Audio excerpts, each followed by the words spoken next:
અમારા ઘર બાજુ એક મિત્ર રહેતો હતો, એના અંગાત કેવું ખબર હે કે હિમાચલ પ્રદેશ થી આવી હતી ને પોલીસ, આંધ્રપ્રદેશ થી આવી હતી. મારું નામ ચાવડા ભાવેશ છે. આંધ્રપ્રદેશ થી સવારે 4 વાગે પોલીસ આવી હતી અને મને શકના દાયરા પર ઉઠાયો હતો.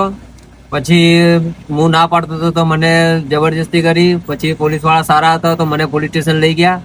પોલીસ સ્ટેશન થી દ્વારકા ની બાજુ લોકેશન હતું, એ બધી જગ્યાએ મને લઈ ગયા છે. અને અત્યારે 2 દિવસ રાખીને પછી મને ઘરે પરત મૂકી ગયા છે. અને પરત મારા મોહલ્લા જે 100-200 જણા હતા એમને આગળ એમને એમ કીધું છે કે આ છોકરો નિર્દોષ છે, એને અમે મૂકીને જાવ છો. અને મારા જે કંપનીમાં છે ત્યાં બી વાત કરી છે અને નોકરીનું મને 1 મહિનાનું કીધું છે. 1 મહિના પછી મને નોકરી મળી જાય એવી પોલીસ થી હું આશા રાખી છું. અને જે બી નિર્ણય હોય, જે મારા પર ફ્રોડ થયું હોય, કે ફેસબુક આઈડી હોય તમારી કે સિમ કાર્ડ હોય, તો તમારે બંધ કરાવી દેવું જોઈએ. હાલમાં સાયબર ફ્રોડ વધી ગયું છે. Thank you. જય ગુજરાત, જય ધન્યવાદ. અને તમારે ખર્ચો કેટલો આવ્યો હતો? મારે ખર્ચો થયો છે 35 થી 40 હજાર રૂપિયા. એ હજુ સુધી મને પરત મળ્યો નથી. એમ કહેવામાં આવ્યું છે કે ત્યાં આગળ કોઈ ગુનેગાર છે તે મળી જશે તો પૈસા પાછા મળી જશે.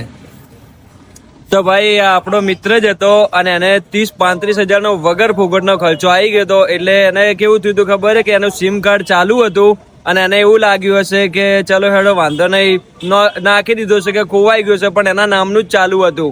અને પછી એને બંધ કરી દીધું. એને એવું લાગ્યું છે કે બંધ કરી દીધું. અને આના ઉપર જ કોઈક ફ્રોડ થયો હતો ને. કેટલાનો ફ્રોડ થયો હતો? 22 લાખનો.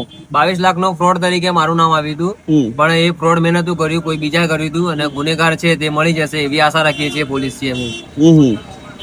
તો ભાઈ 22 લાખનો એના કાર્ડ ઉપર ફ્રોડ થતો. તો તમારે પણ ભાઈ કોઈ પણ કાર્ડ હોય કે કોઈ પણ વસ્તુ તમે જે ના યુઝ કરતા હોય, તમારા નામ ઉપર ચાલુ હોય ને, તો બંધ કરાવી દેજો. કારણ કે ગમે તારે આવી શકે છે આવું.